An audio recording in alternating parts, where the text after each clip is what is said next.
Hello and welcome to the next episode of Sales Operations Demystified. We're joined at the offices of Cube19. Now, Cube19 are almost a part or a brother company to Ebster. I've actually met Matt before in a meeting where we were chatting about marketing stuff. But Matt is actually pretty experienced on the sales side and sales management and sales operations. Yep, correct. Which is going to be super interesting because we've had a whole range of sales operations people on the webinar/podcast, some of which have had no sales experience before, but are in the operations role, some of which have kind of come through the sales journey. Mm-hmm. And I find this really interesting how, well, actually one of the questions we're going to go through is sales experience necessary? So we'll get into that shortly. Perfect. So as an admin, I think everyone knows the webinar/podcast is now live on iTunes. So if you Google search Sales Ops Demystified iTunes, you'll see it there. And I want to thank everyone for attending and everyone for listening. And we're going to jump into the questions. Perfect. So let's kick off, actually probably with more of an open question to you, Matt, in your kind of journey to where you are today, and also weaving Cube19, because I do quite want to talk about them as well. So if you could take it away. Yeah, not a problem at all. Hi, everyone. Thanks for joining us, and thank you for having me as well. Again, my name is Matthew Cerra. I'm head of sales now at Cube19. And while I'm just head of sales by title, I actually manage all of our systems and sales enablement tools, as well as our process, our company global pipeline, and then all of the things related to operations as well. So quite an expansive list of things that I'm accountable for. But how my journey kind of really began, I got into tech sales back in 2010. And I joined a company called NewsGator. And at the time, they were Microsoft North America Partner of the Year. Small company, maybe about 70 people at the time. And they had built a social sharing platform based on SharePoint, which is in the Microsoft stack. Ironically enough, I had taken a step back from being in a full sales cycle and managing that to just doing business development work because I was really fascinated by the product and what it was doing for the clients and the market. So I joined with them, and within about a month of that, Microsoft bought our biggest competitor for $1.4 billion. Oh, really? So immediately, as you can imagine, when Microsoft says stop calling NewsGator, people tend to listen. So while that was a tough pill to swallow for a lot of us, it actually opened the door to a lot of opportunities for me. So from that, people started leaving the organization, going to other places, obviously because of the circumstances. Mm-hmm. So as people left the organization, I was able to take on more accountability and responsibility and kind of diversify my skill sets and competencies. So at that point, I started doing sales operations. I started managing the business development group, and then also doing sales as well. From that, they already had a well-defined sales process because we had someone that was dedicated to that. So it was which was you, or that was somebody else? It was somebody prior to me. Yeah, his name was Dave. Great guy. So he had really laid the foundation of success for us. So it was more or less letting me dip my toe in the water and see what he had already done and how it worked, and just make incremental improvements on that. Yeah. From there, kind of an interesting story. A woman named Rebecca had been trying to recruit me for months and months to join an organization. And I kept telling her no, that I was dedicated and loyal to this organization. I'm going to stay. And so she finally convinced me into a phone call, and on the precipice that will help us define what we should be looking for. You know, what should somebody be doing in the first 30, 60, 90 days if they're going to start a new sales organization, as well as all the process and operations and sales enablement tools to make that effective and efficient. Mm-hmm. So little did I know the CEO was actually on that phone call. So immediately after that, they called me back and asked if I would come to an interview. So you must have.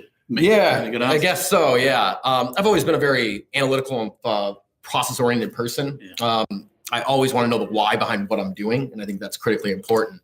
And I can talk about that in a little bit more detail. But essentially, the next day I met him on a Saturday, and kind of like out of a film, we sat there and talked for an hour and a half, and then he grabbed a napkin and wrote an offer on it and passed it across the table, and began my journey into more sales operations. So when I joined that organization, there were 3 people they had in their sales group. Right out of university. And when I walked in, they're all on Facebook, of course. And they had absolutely no process in place. They had nothing done in the CRM, which at the time was Salesforce. They had no other tools that they were using whatsoever. So it was pretty much a clean slate. So from that, I grew that organization with the help of many other people, obviously, from 3 to 35 reps, and from the initial annual run rate of about 200,000 to an annual recurring revenue of upwards of 15, 20 million, something like that. Yep. So your role there was specifically operations? It wasn't actually. So I've always straddled the fence. It's one of those things when people think you're good at something, they're going to keep asking you to do it. And I have a hard time saying no. So I was in charge of, initially, I had my own individual quota I managed the sales organization. Throughout the whole time, then, you had your own. Yeah.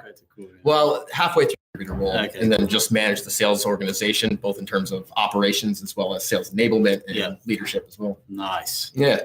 And so that the end of that role takes us up to which year? That took us up to 2017. So, Okay. Yep. So that was about 6 years of that, 3 years there and a couple of years and 3 years at NewsGator as well. And why did you choose to leave the second one? Well, quite frankly, it wasn't a lot of challenge left. My CSO was actually one of the investors in the company. So there was no more upward mobility for me. And quite frankly, I'm one of those people, even if I'm really good at something, if I'm not being challenged, I can get quite complacent. And there was a day where when I was sitting with one of my representatives and he asked me to help him write this email. And about 5 minutes had gone by, he's like, why haven't you written anything? And he's like, you've written this email 10 times already today, just reword it. And I was like, that's the problem. I'm no longer being challenged. I think at that moment, he looked at me and said, you're going to quit, aren't you? So, and there was just a lot of other circumstances as well. They're a great company. They treated me very well. Really appreciated all the friendships and colleagues I made over that course of the time there. But always wanted to work overseas as well. And so really wanted to get that international business experience. And the company had also grown from 30 people, I was number 30, to 250 plus. And I really enjoy that kind of seed funding all the way through Series A and B, and then to exit. So when it starts to get a little bit too big and there's a lot of not a lot of creativity left, that's when I kind of decided to make a move. So the role that you have at the moment, did that start off as head of sales? The role here, Yeah. the Cube19, yes. So the title was always head of sales. Yeah. But again, one of the things that they were really looking for was to kind of codify their entire process, really make sure that they understood, from A to Z what they needed to do to drive efficiencies within the business and how you can focus on the right activity at the right time and how you can use data essentially to work more effectively and smarter, not just as hard. Head of sales operations. Yeah, I guess so. So in answer to the question, how did you get into sales operations? You actually, that first role was in the field, but then you've kind of been doing everything. Management, sales, and operations throughout your whole career. Yeah, pretty much. So right now in the Cube role, if you had to try, and this might not be possible, but try and split your time between those three areas in terms of the percentage, what percentage do you spend time selling, what percentage do you spend time managing, and then operating? It's a good question. I think in any role, time management is probably one of the things that everyone struggles with from time to time. For me, when I first came in, there wasn't a whole lot of process that was well defined. Everybody had been just getting on by doing it their own way. So we didn't really have a well-defined structure even for, when should an opportunity be an opportunity? When should you close out an opportunity? Just kind of some basic stuff, right? And then everybody was going on gut. Well, I think they're going to buy one day. It's like, well, you think that's great. Glad that you're optimistic, but let's put some actual evidence behind that. So for the first 3 to 6 months I was here, I actually just focused on kind of reviewing what they actually had in place. Because there's no sense in changing things that are already working. You don't want to convolute the process. You don't want to make too much change at once where people just kind of throw their hands up and feel overwhelmed. So focused those first 3 to 6 months on just purely reviewing their current CRM, which is Salesforce, looking at that process all the way through and how it also has knock-on effect to CS, to implementation, to all the different groups and business units within Cube19. And then basically since we've got that foundation laid and then we've done all the documentation and we've made all the necessary changes within those systems, then reviewed all the sales enablement tools, put those into more of an optimal position to be used. And then from there, now it's more focused on looking and analyzing what we're doing, seeing if the process is correct, and then seeing where their gaps might be, and then also having spot coaching for individuals where they excel in one area, but may need a little bit of help and support in another. So in terms of the actual amount of time you spend selling at the moment? Probably 30%, not much. We have a really good team. So we hire really good talent. So where I usually come in is around strategy. So when we're going into a discovery call, or what do they want to get out of that discovery call? How are you going to align on next steps? Putting in together negotiation strategies and things like that. So I'm not doing any demos or anything like that at this point. And how big is the sales organization at Cube19 at the moment? So at the moment we are 10 right now. When I started, I think it was about 6. So we hired an entire business development group to kind of help territory map. The market we serve, which is the recruitment industry, is pretty expansive and there's an extremely long tail of the market. Yeah. So out of, 20,000 recruiting agencies just in the UK, a majority, if not 60 to 70% of those are sub 10 users. And obviously you can't buy the data to see which CRMs they're using, which are built on top of from an analytics perspective. So interesting. Yep. Question, and I think we may have alluded to this already, is what you think makes a really good sales operations person? Yeah. It's an easier question than it's going to sound, but really helping people understand the why behind what they're doing. When I first started my career in 2007 out of university, my boss told me to do something. I just jumped and did it, right? This is like, if you don't do it, you're going to be in trouble. Now we've kind of grown up in this generation of immediacy, and we have access to information at our fingertips. And so inevitably, the first question most people get when they're told to do something is why, right? Why should I make 100 calls? Why should I send this many emails? Why should I use this tool? And so it's really about not just telling them what to do, but helping them understand that if you do this now, you're putting yourself in a position for success later. And so that you can start to build that commitment and accountability across one another. So instead of just telling someone that, hey, you need to enter information into the CRM so that we can track conversion rates across stages, for example, explain to them why that's important. So it could be something as simple as, we want to measure loss rates, and we want to win quickly, but we want to lose more quickly. If you've not done a really good discovery call and then you're holding on to it and you've got happy years thinking that you believe they're going to sell, you end up spending an exorbitant amount of time working with deals that, may close, but the probability of that could be 20 to 30%. Whereas if you just get people in organizations out of your pipeline that aren't committed, aren't serious, or don't have well-defined use cases, then you're just going to be wasting your time, quite frankly. So what you're actually saying, I think, is the influence, which is, in my mind, like part of management, is really important to be able to get the sales team that you're working with to change the way they work. Yeah, exactly. Because if you can't do that, then they're not going to listen to anything you say. Exactly. And from a sales operations perspective, can't measure what's not there. And you can put documentation in place, and you can have it very accessible for everyone to go back to and refer to. But quite frankly, people tend to stick to their habits. They fall back into those bad habits. So it's about just helping them understand that if you can give us this information, I can better analyze where we can win for you in these areas. So really helping it be very specific to the individual. So yeah, I think it's important, instead of just saying, oh, you need to make sure that this field's updated, or you've done this and you've sent out this many emails, or you followed up on these inbound lead process. It's also just as important to explain the why behind everything we're doing, because then people buy into it more when they understand what the value is for them and how they can provide value. So really that's the two things that most people look at is the V's. Like, I want to be valuable and I want to provide value. And if you can explain how they can do that, they're going to be in a much more better position to carry that ball forward and keep doing it consistently. Because we ask this question with every guest, and it's quite interesting because some people focus on hard skills. So like they need to be analytical, or you need to do this and this. And other people are more like, you need to be able to influence and work with people. So it's like the soft side, that's like the hard side. And I find that really interesting, how the role, you really need to know your numbers and analyze data. And then you also really have to have this almost like management and influence skills, right? Yeah. Effective communication. And I always joke with people, although I've always been really good at external selling, I think I'm better at internal selling, getting people to buy into what we're doing and why it's important to them, instead of saying that the business is asking you to do this. So yeah, the more you can effectively communicate what you're asking people to do and what the benefit is to them, you're just going to be in a much better position. Next, onto my favorite question of this whole podcast is, do you think sales experience is a necessity to be an effective sales operations person? No. There's some tangible benefits. What are the benefits? If you've lived that role, you know how tough it can be and how many different balls are up in the air at one time and how many times you have different fields you're supposed to be entering information into. So from a sales perspective, you get the kind of cloud that they're living in every day, and how do you drive organization, attention to detail, follow up and follow through and at the highest quality possible. So it's about understanding how you can mitigate all the noise. So you as a sales operations person may be asking them to do this thing, but they've been asked for 15 other things this day, not just by their internal colleagues, but then 15 things by the prospects they're potentially working with or existing clients.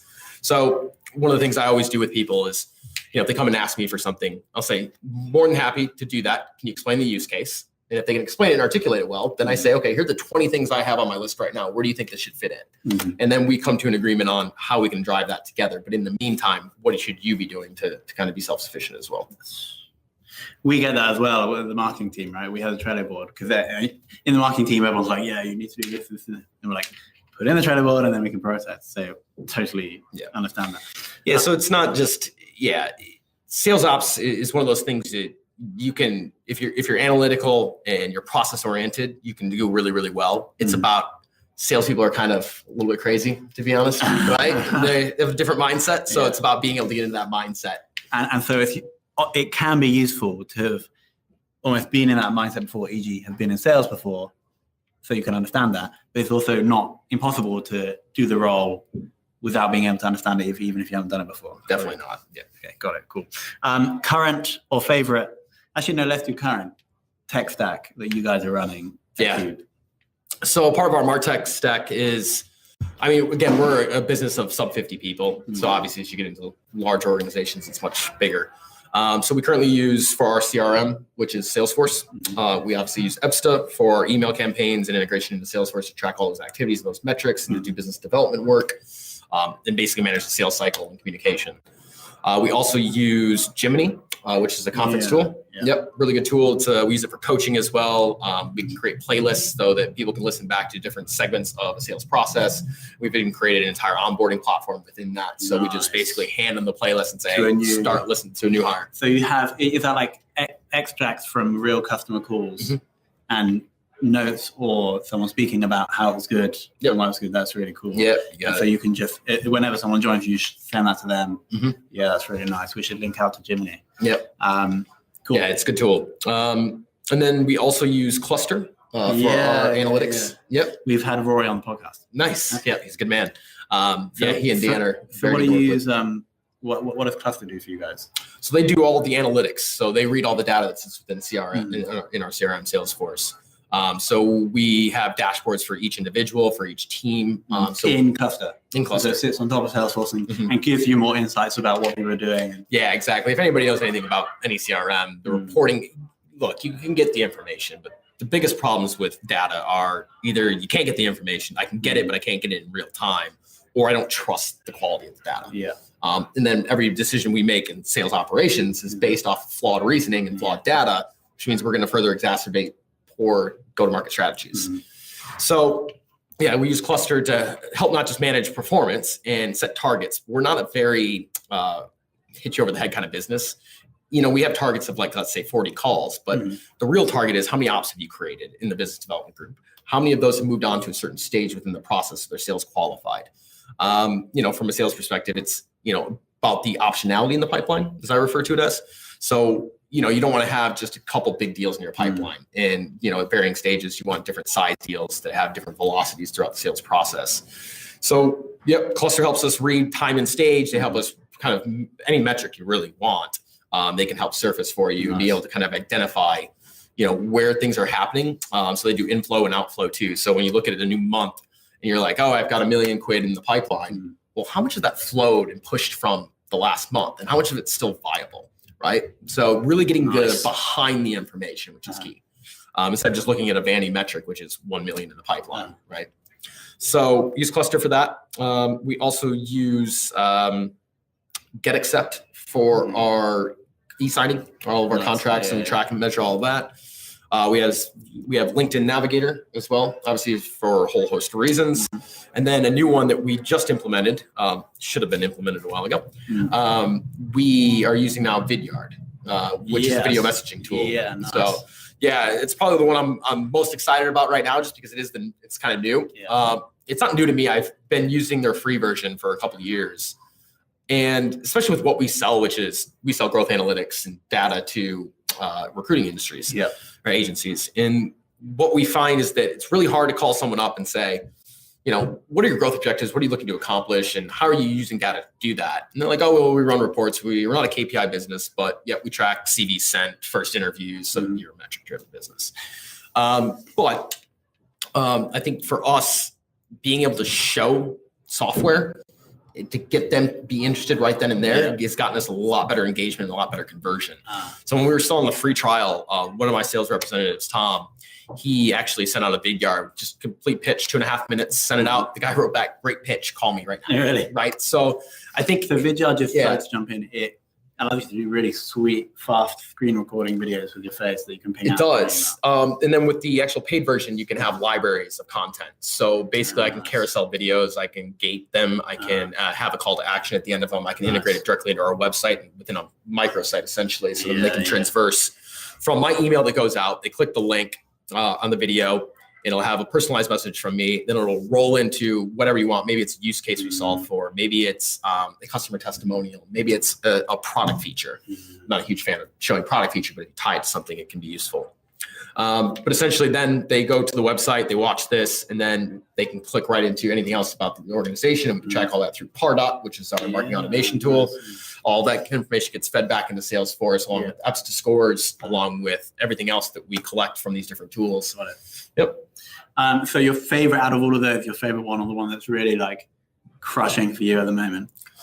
We use Epsta the most. I guess it shouldn't be a surprise.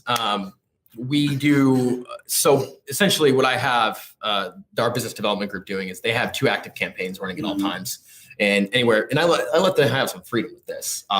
Set up the cadence, try it, let's A/B test it. Nobody ever is going to be 100% right all the time. So let's see if something works.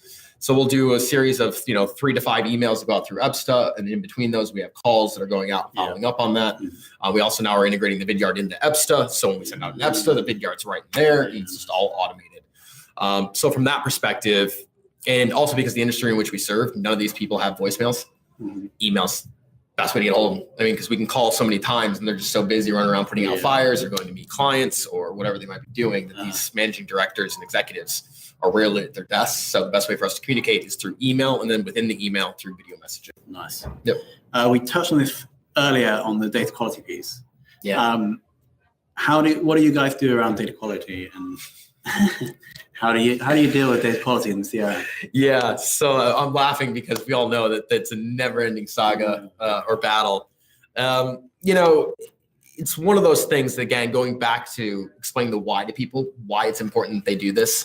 So between cluster and between some native Salesforce reporting that I've set up, I have fields that allow me to quickly spot check and see, okay, if this hasn't been updated, there's more likely more things within this account that haven't been updated. So I kind of put out my own like early warning flags or like little tsunami buoys out there, make sure that I can't be everywhere at every time. And people are always going to have parts that they miss. I'm guilty of it myself. So it's best, what can I do to make sure that I at least can get an understanding of what's starting to go wrong before it's gone wrong. And I can't then affect a positive outcome.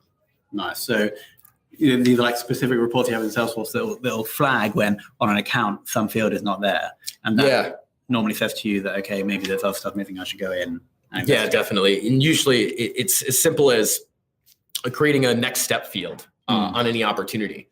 If somebody's not updating the next step every time they speak to an account, there's probably other things going on. Because the next step is supposed to be critically the next thing that you're going to be trying to accomplish, and what do you want to get out of that next meeting and everything like that. So if you're not doing those things, there's probably other things that have been missed in the cycle as well. So that's a really nice little tip, is if you don't have that's in Salesforce native. Yeah. So just the opportunity level, I just created a field with a text box. Text box. Yep. Basically, it's a little bit archaic, I guess it sounds like when you describe it. But basically what I have them do is they should be updating or touching their accounts at least once a week, even if they're not actively engaged. Let's say you've had a discovery call with someone and they can't meet for 3 weeks. Well, you shouldn't just let 3 weeks go by before you get to that next meeting and then say, hey, how's the last 3 weeks been? You should be drip feeding them information through Epsta. We have campaigns set up to do that for people that are in sales cycle. And then we have pick lists that show us what their use cases are, so that we can send out the right Epsta campaign with the right content. With the right vidyard in there. With the right vidyard, And so that's nice. Yeah. So basically what I have them do at that next step stage is just say what the date is of the next step when you entered it. So today, the 28th to 29th of March, 28th. Yep. And then, spoke to Tom. Next meeting is, April 2nd. We're going to be demoing these specific things. Just that simple. That's like that's what an ideal BDR or sales rep would be doing, right? Exactly. A nice update. Yeah. And it's some of those things like you might have it in your head, but if you're talking to, like our inside team, they're working 15 opportunities a month per person. So the chances that you start to, cross over between what you thought you heard from one client and what you heard from another can kind of cause confusion. So 50 ops per person. I can't really imagine how hectic that must be. 15. Oh, okay. Yeah, we're hoping to get to 50. Actually, I wouldn't want 50. Too much for one person. No, not only that, but I mean, again, let's be more efficient, you know? So let's work on, you know, losing early and making sure we're spending the time with the right people, and then we can close more deals. So we look at, you know, what's our conversion rate from discovery to presentation? And if we do a really good job on discovery, we close upwards of 60-70% of everybody that we demonstrate. Yep. Nice. That's actually something that I haven't heard anyone talk about, is losing early. And lose early, lose often. Because actually, you're not trying to maximize the amount of opportunities you have. You're trying to maximize the deals, right? And so if you're not losing early, you're spending time on opportunities, more opportunities that don't close, that time's wasted. Yep. Yeah. So one of the metrics I look at, which is actually the next question so the next question is the single biggest metric you would judge someone. So, but let's talk about this one and then move into that one. That's actually one of them. Okay. I really look at time and stage.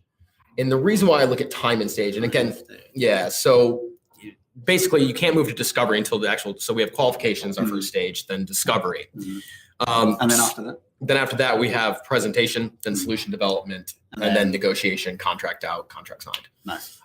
It varies a little bit when we get to the enterprise level. We'll actually have another stage in there because there are some variances, obviously, you know, the complexities of the business. Yeah. But essentially, what we want to look at is that we know we can improve our close rates if we just do a better job in the discovery process. And what I look at when I see time and stage is I look at it by the size of the opportunity against our historical records of closed one. And if it starts to get outside that boundary, cluster will flag it. I was going to say it is in cluster, right? So sorry, that sounds really interesting. We went through it quite fast. So you have historic closed one data of time and stage by size, and then each week or whatever you're looking at and comparing to what the ideal route through the process is based on size. Okay, correct. Cool. That's really interesting. Yeah, it's important because you want to emulate what success looks like. So what we look at when we say time and stage is I'm not necessarily looking, you can have some, for example, that, you know, normally, let's say on a sub 10,000 pound deal, you're in discovery for only 10 days before you get to presentation. But on average, normally for a closed one. Yeah, on average. I'm just giving some hypothetical numbers. And so let's say one opportunity is showing that it's been in stage discovery for 20 days. Well, there might be good justification for that. They're out on, you know, summer holiday, right? They're having surgery, or they have other project priorities, or, you know, somebody's doing something else. They just can't, you know, evaluate the software at this point. So there are some exceptions to that. However, the reason I look at time and stage is to see how well the sales representative is boxing in the opportunity and really creating momentum within the deal. So what I mean by that is that if you've just done a discovery call with someone and they aren't wanting to put something on the diary within the next 72 hours, there's something wrong. Okay. Like, unless they can justify it and say that, you know, they're on holiday or they have other projects going on, there's something you missed that hasn't made it. This is an urgent priority for the business. And so you need to really start to evaluate that. So that's just one way in which I look at the strength and the health of deals is how quickly the next meeting is booked and how long it's in stage for. So that's a good way that you judge your reps by, you know, you could have a report that says average time in that stage over the past 6 months by rep. And then you could see that potentially a low performing rep would have maybe a longer time and stage. Is that right? Cool. Correct. Yeah. Because usually what will happen for newer reps, they'll get to the end of the discovery call, or the good one is the end of a product demonstration. Like, so what do you think next step should be? From a sales perspective, you always want to say, typically based on our experience, if you want to talk next steps, we would set up a time within 72 hours of today, give you some time to think it over, have internal discussions. And if everything is aligned with us being able to help solve for your use cases, goals, and objectives, we can talk about ROI, pricing, implementation, everything thereafter. And you pick the date. You say 72 hours. And this is kind of and let them push back. And if they say, no, can't do that, we need more time, that's fine. But when you leave it just completely open-ended, inevitably somebody's going to give you a very artificial time frame. Like, call me in 2 weeks. And then there's nothing on the diary. So that's the next momentum, big piece. You lose the momentum of the deal. And they got to start asking yourself as the representative, why is it that they don't want to they're blowing me off and just saying 2 weeks? Red flag should be going off in your mind right there. This is a sales masterclass. It's not just sales operations here, right? This is a sales masterclass. I'm conscious we didn't ask the audience. Do you have any questions come through? Okay, what have we got from James Nolan? What are the best metrics that provide coaching opportunities for junior sales? Thank you, James. Yeah, good question. So depends on what you're looking to accomplish. So when people first start our organization in the first 3 months, we give them soft metrics. We're not asking them to actually set any opportunities. If they do great, we'll give them credit for that, obviously. But it's more about learning our process. And so we actually will give commissions out if you just follow our process. Really? So it's ironic that in sales you get paid a basic to do just your job, and then we'll quota you on top of it just to do your job. But it's because we really want to drive the right behavior from the onset. How do you, metric wise, how do you know if someone's following the process? Yep. So basically we set all the targets and everything within clusters. So we look at all the typical KPIs. So, calls to prospects, emails, how many active campaigns are running, how many people you have in those campaigns, what's the percentage of conversion rate across those. The reason why that's important to us is I let them kind of have some creativity so that if they want to create some messaging and it works really well, great, we'll emulate that across the business. So those are pretty standard. Some of the other things we look at though are how well are they at territory mapping. So what we can look at is I can run a report in Salesforce and say, all right, show me all these accounts that have these missing fields. So basically, I don't know who the managing director is. I don't know their CRM. I don't know these basic principles on whether I can even sell to them, maybe. So we and then have them targeted on that, being able to uncover new opportunities in the marketplace. We also target them on creating and finding new opportunities that aren't in the CRM. Really helping kind of coach them in the business development setup. From a sales perspective, the first things that we start to look at are, from a metric standpoint, we look first at, how well they have to be demo certified and discovery certified before we'll let them actually ever take a phone call.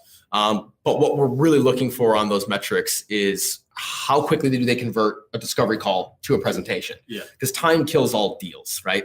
So it's really about that last 5 minutes of a conversation is almost always the most pivotal. And so is the first 5. People tend to know what they want to show based on what they learned in the first 5 minutes. And then they just think that at the end, somebody's going to say, let me buy. That's never going to happen in most cases. So we look at, time to get someone moving through the process and the velocity of those deals. I think that's the big one for us. And then also, how many opportunities are they creating? And then also importantly, how much optionality do they have in their pipeline? So again, if you've created 5 opportunities and our average deal size is say 10,000 pounds, and these are all 100,000 pound opportunities, I'm going to say congratulations, but that's 6 to 9 months down the road. You've got nothing right now. So we target them specifically on outreach to different size and segments of the market. So when I look at activity and I say, okay, you made 40 calls, that's great, but who do those 40 calls go to? You could have made 40 calls to one client. That's not going to be very productive. You could have made 40 calls to 40 different people. Probably also not that productive. So we look for a concentrated effort around accounts. So the other thing that we do, to answer your question, James, is we create short lists in Salesforce. So prospect list 1, prospect list 2, and then a short list. So essentially every week they come in and they say, okay, I'm going to put 20 accounts into prospect list 1, 20 accounts into prospect list 2. There's an 8 to 10 touch outreach campaign with that over the course of 2 weeks. And they alternate between prospect list 1 and prospect list 2 every day. Anyone that engages with any of the content moves to the short list. And that becomes something that they're more proactive and actually making more calls into and things like that. Nice. You really do. You can tell that you really hopefully I'm passionate about this. Yes. Any more questions, Josh, before we finish? Okay, so final question. Is there someone out there who you really look up to, specifically in sales operations, or who has taught you stuff about that before?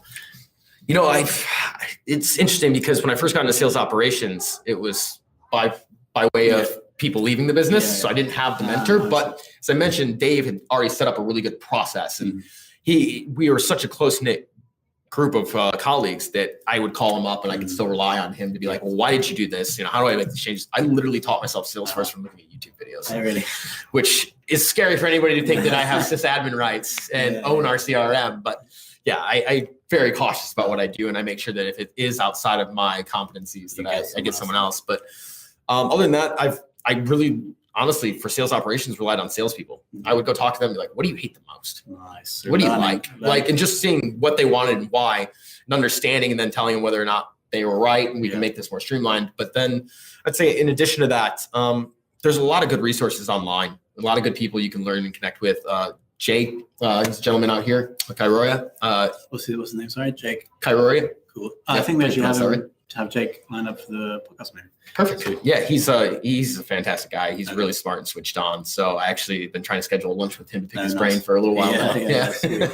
Awesome. Well, if anybody is interested, or if anyone works for a recruitment company, and they're not currently using Cube19, then I highly recommend reaching out to Matt at Cube19.com. That is correct. Cool. I highly recommend reaching out.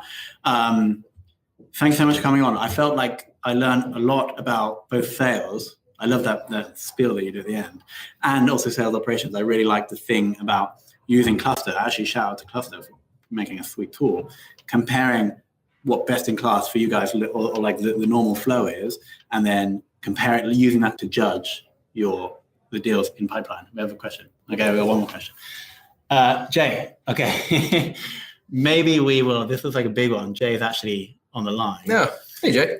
Hey, Jay. How do you leverage Cluster to forecast for the month or quarter? Do you ask your reps to forecast and use that, or use analytics and conversion rates to make your own forecast? Now, Matt, we can answer this if we can condense it, because I don't want to overrun, into 60 seconds. Are you confident? I can do that. Sweet. Thank you, Jay. You know, I'm American and we talk a lot.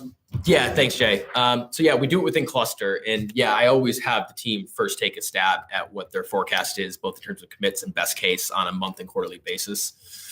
Because I want them to take some onus and responsibility. And so when they come to me and they are like, here's my number, we pick it apart. Why is this a deal you're committing? Let's start with those ones that you feel really strongly about, and then see what risk may exist in the deal and how we can mitigate against that. We also look at time and stage. If you're committing a deal to me that's been sitting in presentation for 50 days, I'm going to say, well, what makes you think they're going to engage with you now, right? I know you did all this work and they said they were excited, but they've gone dark on you now. Something's going on there. And then what's the strategy we put into play for that? And then we weight the pipeline, obviously. So each stage has a different percentage of probability to close. Now, some people counter argue that and say, well, you can't get a percentage of a deal. But also, especially at the inside level, we have deals that'll come in and will close in 4 days. So you can't really forecast that. Yeah. So because of those situations, you have to weight the pipeline. And so we have enough optionality across the pipeline. We have 10 deals, across 5 different stages. I'll take the average of those, add those up and say, okay, you're going to commit this number. You're not necessarily committing a deal at the beginning of the month. This is for inside. Field and enterprise, obviously, they're very specific. Yeah. But yeah, for inside, it's, again, just committing based on the number. Nice.